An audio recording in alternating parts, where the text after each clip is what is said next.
Hi students, I am Lakshmi, Faculty of Chemistry in Padmavati Junior College, Narshanpeta. Today now I am discussing about the topic first order reaction in intermediate second year chemistry. అంటే మనకి ఈరోజు వచ్చేసరికి first order reaction అంటే ప్రథమ క్రమాంక చర్య అంటాము. Already మనం previous క్లాస్లోకి వచ్చేసరికి శూన్య క్రమాంక చర్య జీరో ఆర్డర్ రియాక్షన్ అనేది చెప్పడం జరిగింది. మరి ఇక్కడ ఫస్ట్ ఆర్డర్ రియాక్షన్ కోసం వాటి యొక్క రేట్ ఆఫ్ రియాక్షన్ అన్నమాట.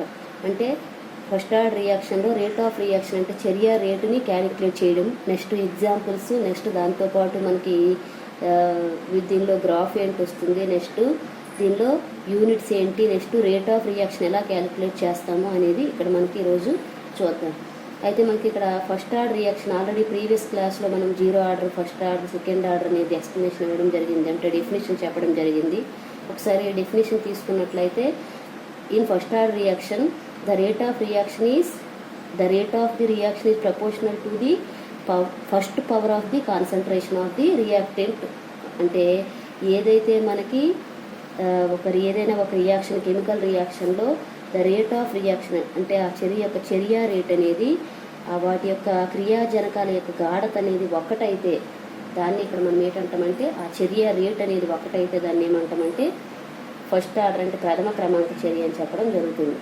ఏదైనా ఒక రసాయన చర్యలో క్రియాజనకాల గాఢత అనేది ఒక్కటి ఉంటే దాన్ని ఏమంటాము ఫస్ట్ ఆర్డర్ ప్రథమ క్రమాంక చర్య అంటాం అన్నమాట. అదే మనకి ఇక్కడ ఫస్ట్ ఆర్డర్ రియాక్షన్ చెప్పాడు, the rate of reaction is proportional to the first power of the concentration of reactant అని అన్నాడు. అంటే ఇక్కడ మనకి ఏదైనా ఒక రియాక్షన్ ఆల్రెడీ మనం ప్రీవియస్ క్లాస్లో జీరో ఆర్డర్ రియాక్షన్ దగ్గర అబ్జర్వ్ చేసాము. అప్పుడు జీరో ఆర్డర్ రియాక్షన్ దగ్గర ఏమి ఇచ్చాడు, the rate of reaction is proportional to the zero power of the concentration అని జీరో ఆర్డర్కి ఇచ్చాడు. ఇక్కడ మనకి ఫస్ట్ ఆర్డర్ రియాక్షన్కి ఏముంది, first power of the concentration of the reactant R. అంటే మనకి ఇక్కడ ఏదైతే రియాక్టెంట్ తీసుకున్నామో ఆ రియాక్టెంట్ యొక్క ఫస్ట్ పవర్ అనేది అంటే దాన్నే మనం ఇక్కడ ఏంటంటామంటే ఆర్డర్ ఆఫ్ ది రియాక్షన్ అనేది ఒక్కటే సింగిల్ అవ్వాలన్నమాట. Order of the reaction is 1 అయితే దాన్ని ఏమంటాం మనం ఇక్కడ ఫస్ట్ ఆర్డర్ రియాక్షన్ అని చెప్పడం జరుగుతుంది. జనరల్ మనకి ఏదైనా ఒక ఎగ్జాంపుల్ తీసుకునేటప్పుడు జనరల్గా ఏం రాస్తాము, reactants gives rise to products అంటే R gives rise to P అని ఇచ్చాడు, అంటే reactants gives rise to products. మరి ఇక్కడ మనకి జనరల్గా మనకి ఏదైనా ఒక రియాక్టెంట్స్లో అంటే రియాక్షన్లోకి వచ్చేసరికి రేట్ ఆఫ్ రియాక్షన్ అనేది ప్రీవియస్ క్లాస్లో చెప్పడం జరిగింది. రేట్ ఆఫ్ రియాక్షన్ ఎలా రాస్తామంటే rate of reaction is always decreasing of the reactant concentration or increasing of the product concentration. అంటే ఏమవుతుంది, క్రియాజనకాల యొక్క గాఢతలో తగ్గుదలను లేదా క్రియాజన్యాల గాఢతలో పెరుగుదలని రేట్ ఆఫ్ రియాక్షన్ అంటే చర్య రేట్ అనేది సూచించడం జరుగుతుంది. మరి అలాంటి రేట్ ఆఫ్ రియాక్షన్ అనేది ఇక్కడ R gives rise to P అనే ఒక రియాక్షన్కి రేట్ ఆఫ్ రియాక్షన్ మనం ఎలా రాస్తామంటే rate equal to minus d, ఇక్కడ డెరివేటివ్ అనమాట, డిఆర్ డెల్టా అని రాయొచ్చు, minus D concentration of R అంటే రియాక్టెంట్ యొక్క concentration by t particular time అనమాట. అంటే మనకి ఒక పర్టికులర్ టైంలో మనకి ఏమవుతుంది రేట్ ఆఫ్ రియాక్షన్ ఎలా రాస్తాము, R equal to minus D concentration of are by T DT. అంటే ఇక్కడ మనకి టీ ఉన్నటువంటి రియాక్షన్ బేస్ చేసుకొని రాసాము. ఇక్కడ జనరల్ రియాక్షన్ ఏమి ఇచ్చాడు, R gives rise to P కదా, సో రేట్ ఈక్వల్ టు ఏమైంది minus D into concentration of are by DT equal to constant rate constant equal to K into concentration of R power of 1. అంటే మనకు already previous క్లాస్లో zero order reaction దగ్గర ఏం రాసాము, power of 0 రాసాము. ఇక్కడ వచ్చేసరికి first order కాబట్టి పవర్లో ఏం రాసాము ఫస్ట్, అంటే మనం ఇక్కడ పవర్లో 1 రాయకపోయినా సరే మనకి జనరల్గా 1 ఉందని అర్థం అనమాట. అయితే ఇప్పుడు దీని నుండి మనం ఏం రాయొచ్చు, ఇక్కడ ఉన్నటువంటి మైనస్ని పంపించి దీన్ని ఎలా రాయొచ్చు, D concentration of are by ఈ ఆర్ అనేది ఇక్కడికి వస్తుంది అనమాట. అప్పుడు ఏమవుతుంది, D concentration of are by concentration of are equal to minus K into DT. ఈ డిటిని ఇక్కడ మనం సబ్స్టిట్యూట్ చేసాము. అప్పుడు ఏమొచ్చింది ఇక్కడ డి concentration of are by concentration of are equal to minus K into డిటి. సో ఈ ఈక్వేషన్కి ఏం చేయాలి, బోత్ సైడ్స్ అనేది ఇంటిగ్రేషన్ చేయాలన్నమాట. రెండు వైపుల ఈక్వేషన్కి ఏం చేయాలి, ఇంటిగ్రేషన్. సో ఇంటిగ్రేషన్ ఏమని రాస్తాము, integral symbol, integral D concentration of are by concentration of are equal to ఇక్కడ కాన్స్టెంట్ కే అనేది కాన్స్టెంట్ కాబట్టి ఇక్కడ డిటికి ఇంటిగ్రేషన్ చేస్తాము. సో డిటిని ఎలా రాస్తాము, integral DT.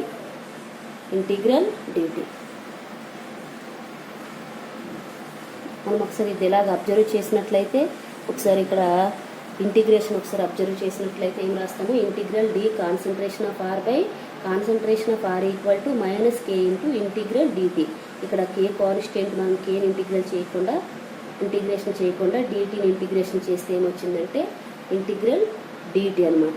So integral log x by x equal to ఏమొస్తుంది, లాగ్ ఎక్స్ అనమాట. Integral log x by x equal to x అయినప్పుడు integral concentration of R d concentration of are by concentration of are equal to ఏమొస్తుంది, log concentration of are equal to minus K into integral dx equal to x అయినప్పుడు integral dt equal to ఏమవుతుంది t. So minus K into T plus integration constant is I. Integration constant ఇక్కడ ఏమనుకోవాలి I. So it's equation this is 1. దీన్ని ఏమనుకోవాలి, equation 1 అనుకోవాలి. కానీ ఇక్కడ మనము ఐ వాల్యూ రాబట్టి, అంటే ఇక్కడ ఐ వాల్యూని క్యాలిక్యులేట్ చేయడానికి, అంటే ఇంటిగ్రేషన్ కాన్స్టెంట్ని క్యాలిక్యులేట్ చేయడానికి ఇక్కడ మనం ఏం చేయాలి, టీని టైంని 0 అనుకోవాలి. స్టార్టింగ్లో time equal to 0. So reacted concentration is also equal to ఏమవుతుంది, initial concentration of the reactants, అంటే క్రియాజనకాల యొక్క ప్రారంభ గాఢత అవుతుంది. ఇక్కడ టీ టైం అనేది 0 అయితే రియాక్టెంట్స్ ఆఫ్ కాన్సన్ట్రేషన్ ఏమవుతుందంటే starting concentration of the reactant అనమాట. అంటే ఇనీషియల్ కాన్సన్ట్రేషన్ అనేది ఇక్కడ R0 అంటే ఏంటంటే ఇనీషియల్ కాన్సన్ట్రేషన్. సో ఈ టీ వాల్యూని కాన్సన్ట్రేషన్ ఆఫ్ ఆర్ వాల్యూని ఈ ఈక్వేషన్లో సబ్స్టిట్యూట్ చేసామనుకోండి, అప్పుడు ఏమొస్తుంది, లాగ్ ఆర్ ప్లేస్లో R0 సబ్స్టిట్యూట్ చేస్తే ఏమొస్తుంది, log concentration of R0 equal to minus K into T ప్లేస్లో 0 సబ్స్టిట్యూట్ చేస్తే 0 ప్లస్ ఐ. అప్పుడు ఏమొస్తుంది, టోటల్ 0 అయిపోతుంది కదా. ఇక్కడ ఏముంది, I equal to log concentration of R0. ఈ ఐ వాల్యూని మనం ఏం చేయాలి, ఈక్వేషన్ 1లో సబ్స్టిట్యూట్ చేయాలి. I value substituted in equation 1. So అప్పుడు ఏమొస్తుంది, లాగ్ ఇక్కడ ఏముంది equation, log concentration of are equal to K into T plus ఇక్కడ ఐ ప్లేస్లో ఏం సబ్స్టిట్యూట్ చేస్తాము, లాగ్ కాన్సన్ట్రేషన్ ఆఫ్ R0. అప్పుడు ఈక్వేషన్ నుండి ఏమొచ్చింది, log concentration of are by ఇక్కడ ఏముంది, ఇక్కడ లాగ్ ఆర్ ఉంది, ఇక్కడ లాగ్ అంటే లాగ్ కామన్ తీస్తే log concentration of are by concentration of R0 equal to K into T. ఇప్పుడు దీని నుండి మనం కేని తీస్తే ఏమొస్తుంది, కే ఈక్వల్ టు ఈ టీ వదిలికేస్తే ఏమవుతుంది 1/t. So K equal to 1/t into log concentration of R0 అంటే మైనస్ అనేది ఈక్వల్ టు అవతలకి వస్తే ఏమొస్తుంది, ఇది మనకి ఇక్కడ ఉన్నటువంటి R0 by concentration of R0 by దీన్ని ఎలా రాయొచ్చు, concentration of R0 by concentration of R. So అప్పుడు ఈక్వేషన్ ఏమొస్తుంది, మైనస్ ఇక్కడ కే ఈక్వల్ టు 1/t, ఈ టీ ఈక్వల్ టు దగ్గరికి వస్తే ఏమొస్తుంది 1/t log concentration of R0 by concentration of R. Total equation ఏంటి, k equal to 1/t into log concentration of R0 by concentration of R. ఇప్పుడు దీని నుండి మనకి ఇక్కడ మన జనరల్గా మనకు లాగ్ వాల్యూ అంటే ఎల్ఎన్ ఈక్వల్ టు ఎల్ఎన్ ఇక్కడ మనకి ఏముంటుంది, ఇక్కడ సఫిక్స్లో ఈ ఉంటుంది కదా, ఎల్ఎన్ ఈక్వల్ టు ఏంటి 2.303 log 10 అనమాట. ఎల్ఎన్ ఈ వాల్యూ ఏంటి 2.303 log 10. సో అప్పుడు మనం ఈ లాగ్ ఎల్ఎన్ ప్లేస్లో ఏం సబ్స్టిట్యూట్ చేస్తాము, 2.303 log. సో అప్పుడు ఈక్వేషన్ ఏమవుతుంది, k equal to 2.303/t log ఇక్కడ ఎల్ఎన్ అని రాసి ఇక్కడ ఎల్యూజ్ log concentration of R0 by concentration of R.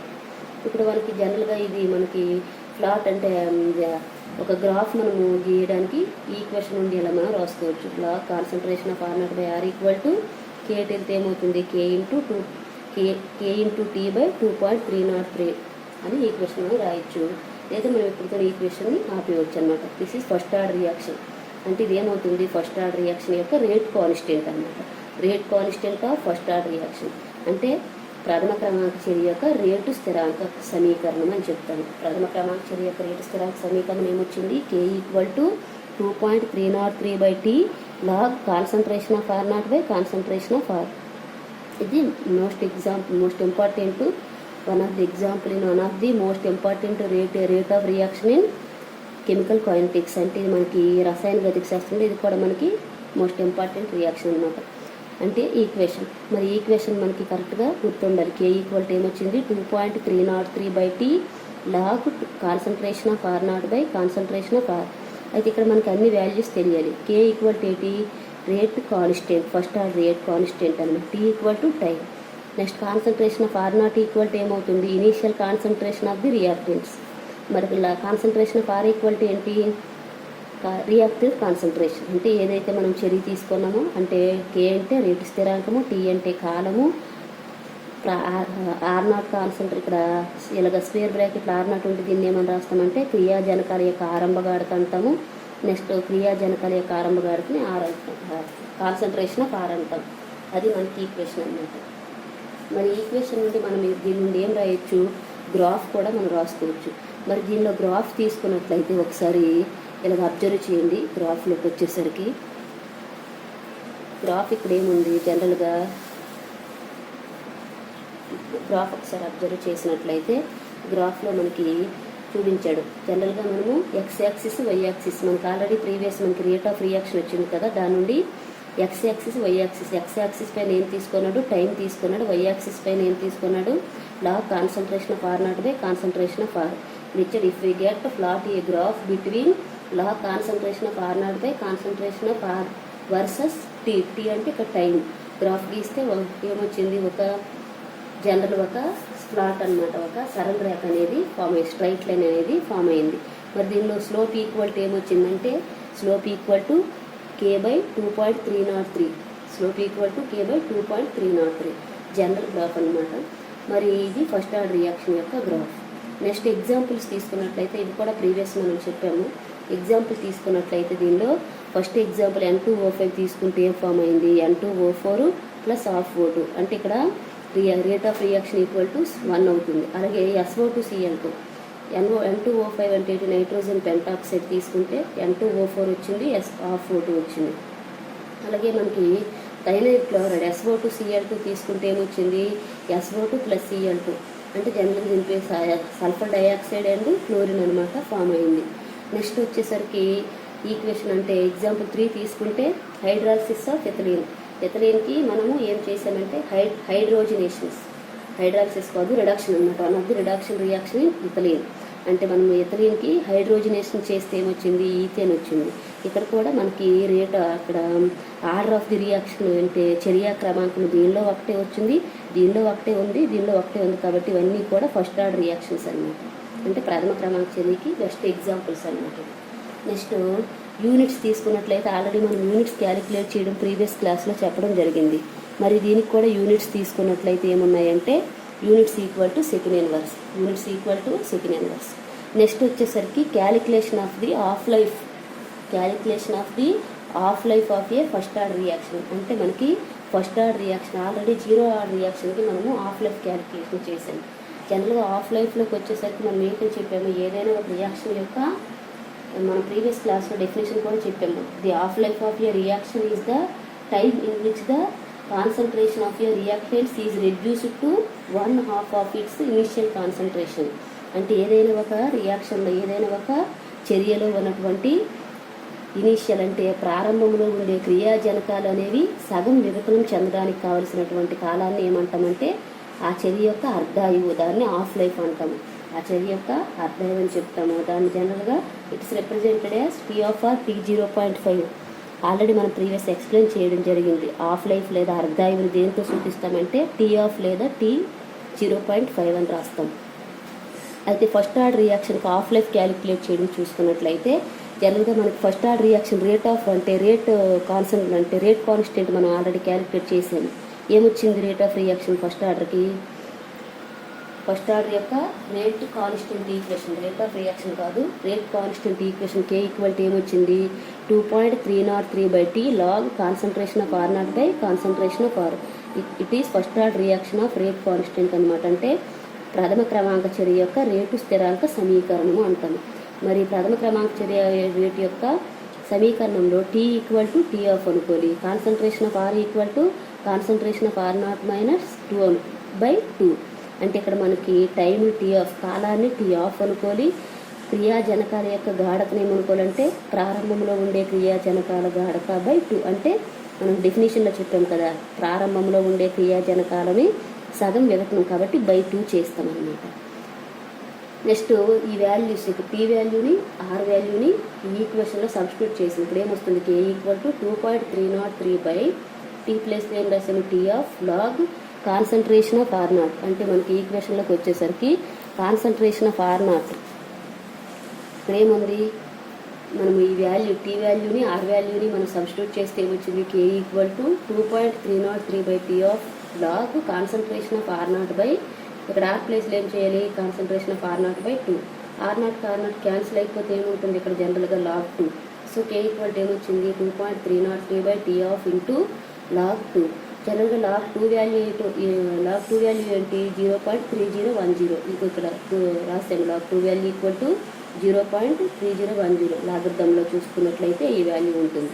So K equal to మనకి ఏం వస్తుంది ఇక్కడ ఏమొస్తుంది 2.303 ఇంటూ లాగ్ 2 వాల్యూని మనం ఏం చేయాలి సార్ ఇక్కడ మనకి మల్టిప్లికేషన్ చేస్తాం. చేస్తే ఏమొస్తుంది టీఎఫ్ అనేది ఇక్కడికి వస్తే ఏమొస్తుంది TF equal to 2.303 by K into log 2 value 0.3010.